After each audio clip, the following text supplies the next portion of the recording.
ताजी बातमी येते कोणत्या मुलीला अटक झालेली आहे यावर तुमची पहिली प्रतिक्रिया काय? उत्तर प्रदेशच्या प्रयागराजमध्ये ही अटक झाली.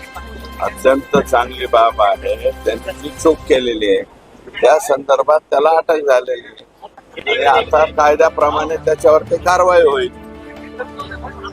पंकजा मुंडे यांनी असं म्हटलंय का मुलाखतीत की आताच सर्व विरोधक 2 दिवस झाले तुमचा आरोप करत होते.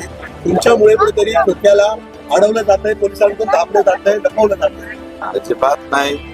मी कोणत्या पोलिसला कधी फोन लावत नाही. त्याला अटक करा म्हटलं तर मी स्पष्टपणे माझ्या मुलाखतीत म्हणलं ना, त्यांनी जी चूक केली असेल त्याच्यावर कारवाई करा. तर त्याच्यावरती कारवाई झालेली आहे.